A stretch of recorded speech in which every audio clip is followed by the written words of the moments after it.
Aujourd'hui, nous allons parler des chenilles pèlerins sur le maïs. Voici quelques conseils adaptés pour lutter contre la chenille légionnaire. Voilà. Salut à toutes et à tous. Soyez les bienvenus sur notre chaîne. La chaîne qui vous permet de développer votre domaine agricole jusqu'à des sommets très élevés. Qui vous permet d'avoir un rendement de plus de 300%. Alors, c'est toujours votre expert en utilisation de SuperGrow, Monsieur Pitide Maurice.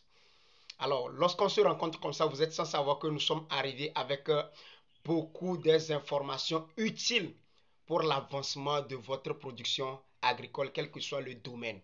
Si c'est le soja, si c'est l'haricot, c'est le riz, c'est le maïs, c'est les plantes pérennes, l'hévéa, le palmeraie, les bananeraies, le manguier. Alors si vous êtes intéressé par la thématique, je vous demande de suivre la vidéo jusqu'à la fin. Veuillez appuyer rapidement sur le bouton pour vous abonner.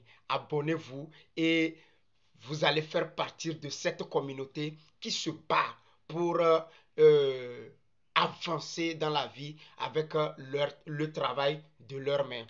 Alors, une fois de plus, je vous dis vraiment merci beaucoup pour vous qui portez un intérêt très particulier à ce que nous partageons sur cette chaîne. Et ça nous fait vraiment plaisir. Nous voyons vos commentaires, nous lisons tous vos commentaires et nous essayons de faire des vidéos par rapport à ça. Soit certaines questions, nous les répondons dans nos groupes WhatsApp. Donc, toi qui ne fais pas encore partie de ce groupe WhatsApp, le club du SuperGrow, alors tu vois nos contacts, il faut rapidement nous écrire par WhatsApp. Nous allons t'insérer dans cette plateforme où tu vas encore apprendre encore des méthodes, des techniques pour pouvoir augmenter ton rendement agricole.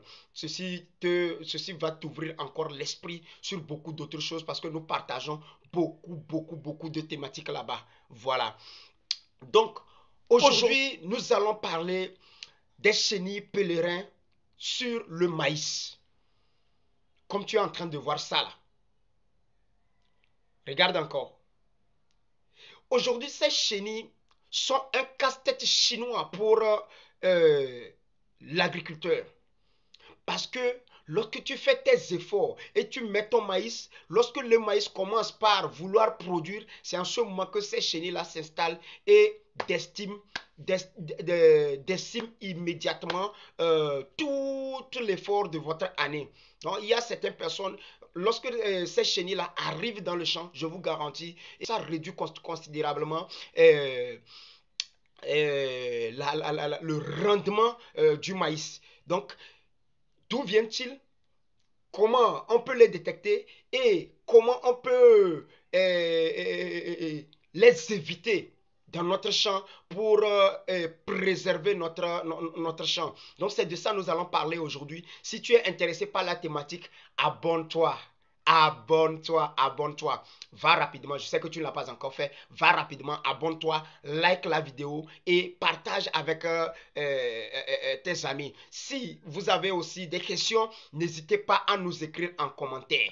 N'hésitez pas à nous écrire en commentaire. Nous allons essayer de vous répondre ça. Si ce n'est pas possible, alors veuillez nous écrire à nos numéros WhatsApp. Nous allons vous intégrer dans le groupe privé. Et là, on peut vraiment répondre à cœur ouvert. Et ceci nous permettra d'être ensemble et de former notre communauté. Voilà. Merci beaucoup. Sans plus tarder, nous allons rapidement aller sur l'essentiel. Voici quelques conseils adaptés pour lutter contre la chenille légionnaire. Voilà. Donc, cette chenille légionnaire, le premier conseil que je peux vous donner et que j'ai donné à plusieurs agriculteurs et aujourd'hui, ils arrivent à s'en sortir, c'est que premièrement, il faut avoir de l'œil sur votre champ. Il faut surveiller votre champ minutieusement. La surveillance du champ et de détection précoce des premiers signes. C'est très important. Il y a plusieurs personnes, c'est lorsque le maïs a déjà souffert, il vient au champ et il se rend compte que mon maïs est vraiment atteint. Hier, j'étais allé au champ, mais aujourd'hui, je suis arrivé, mon champ est vraiment décimé. Non, ils étaient là. il y avait des signes précurseurs, mais que tu n'as pas prêté attention. Tu n'as pas appris à regarder ton maïs. Tu n'as pas appris à communiquer avec ta plante. Alors, il faut surveiller minutieusement le champ. Donc, lorsque vous inspectez votre champ régulièrement, vous allez vous rendre compte de l'apparition de certains petits trous sur les feuilles du maïs. Quand vous voyez immédiatement ces apparitions-là, sachez qu'ils sont déjà là. Ceci vous permettra de pouvoir faire quoi? De pouvoir commencer les actions pour rapidement les contrer. Alors, ça c'est le premier conseil que je viens de partager avec vous. Le deuxième conseil que je tiens beaucoup à partager avec vous, c'est d'utiliser les méthodes naturelles et biologiques pour contrer ces chenilles légionnaires. Alors, pour le faire, qu'est-ce qu'il faut faire? Les conseils, les conseils des scientifiques aujourd'hui nous disent qu'il y a certains guêpes, ouais, les guêpes qui captent ces larves-là, c'est-à-dire que les chenilles-là, et vont les emprisonner. Donc, il faut que nous allons essayer d'exploiter les guêpes dans nos champs. Ça, on passe par certaines méthodes. Il y a certains trucs, certains types de pratiques qu'on fait pour les attirer. Nous en parlerons là-dessus. Et aussi, il y a aujourd'hui certains oiseaux parasites qui se nourrissent des œufs et de ces larves-là. Vous voyez, non? Donc, c'est très important. Et nous aurons à partager ces conseils-là sur comment on peut le faire, on peut faire pour les attirer. Vous comprenez? Donc, le deuxième niveau, c'est d'utiliser les biopesticides. C'est là que nous, on intervient. Aujourd'hui, les conseils scientifiques mondiaux de la santé et de la société Neolife International a développé 3 bons super combattants. Ces 3 bons super combattants réunis ensemble finissent totalement avec la chenille légionnaire. En plus des conseils que nous donnons, si vous utilisez ces biopesticides, c'est fini. C'est que ce sont des pesticides qui ont été développés, qui ne sont pas nocifs à l'homme. Ces 3 super combattants que nos experts ont développés, c'est au premier niveau le LDC. Le LDC, le CARE et le Super 10. Ces 3 éléments, ces 3 produits réunis ensemble, je vous garantis, font une lutte farouche. Chasse rapidement ces chenilles-là de votre champ et libère rapidement votre maïs et augmente avec le super gros maintenant le rendement du champ. Donc, veuillez utiliser ça et cela va vraiment vous aider. Donc, les 3 super combattants, c'est très important. Ne blaguez pas avec ça. Alors, si vous avez besoin de ça, vous savez quoi faire. Rapidement, contactez-nous à nos numéros qui s'affichent sous vos écrans et nous allons vous en procurer. Parce que c'est seuls nous, les distributeurs indépendants ou bien les promoteurs du super gros, pouvons vous donner les vrais produits.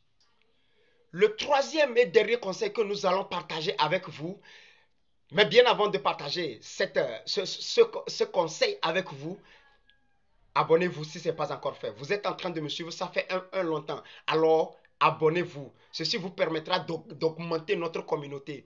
Aussi, likez et partagez les vidéos que nous partageons avec vous. Ceci permettra que d'autres puissent en bénéficier. Vous avez trouvé le bon chemin, mais partagez avec votre famille, partagez avec votre groupe local, partagez avec les gens avec qui vous côtoyez. Donc, ceci va les permettre, eux aussi, d'en bénéficier de ces conseils que nous partageons avec vous. Si vous êtes aussi une organisation, un regroupement d'agriculteurs, vous pouvez nous inviter. Vous pouvez nous inviter pour que nous puissions venir vous former sur l'agriculture bio, vous former sur l'élevage, vous former aussi sur la santé humaine. Donc nous sommes dans ces 3 thématiques-là. Si vous êtes intéressé, écrivez-nous et invitez-nous. Nous allons nous faire le plaisir de venir vous former et augmenter votre production agricole. Donc, comme je le disais, Troisième conseil, c'est de faire la rotation des cultures. Faire l'alternance des cultures. Vous comprenez? Lorsque vous faites de l'alternance des cultures, le maïs, lorsque vous faites le maïs pour cette fois-ci, vous faites les légumineuses, après vous faites le niébé, ceci permettra de couper ou bien, oui, de perturber le cycle des ravageurs. Vous comprenez? Ça perturbe le cycle des ravageurs. Aussi, il faut faire la destruction des résidus. Lorsque vous récoltez le maïs, le reste des épis qui sont là, il faut essayer de mettre ça à terre et de tourner le sol. Lorsque vous retournez le sol, ça permet de l'engrais vert. Vous comprenez? C'est ça aussi. Et ceci permettra encore d'empêcher la reproduction des chenilles. Parce que lorsque nous faisons les récoltes, vous êtes sans savoir que c'est en ce moment que les papillons viennent et font les poses de quoi? Font les poses des larves, ce qui va permettre que la reproduction continue. Donc, ça permet, lorsque vous faites ça et que vous tournez au sol, ça permet que leur reproduction soit la reproduction des chenilles soit endommagée. Nous donnons aussi un conseil de faire quoi? De faire de semis précoces. Lorsque vous faites la semence du, du, du, du maïs très tôt ou bien très tard, ceci permettra que lorsque le maïs va commencer par porter, ça ne va pas, le cycle, ça ne va pas les imprégner.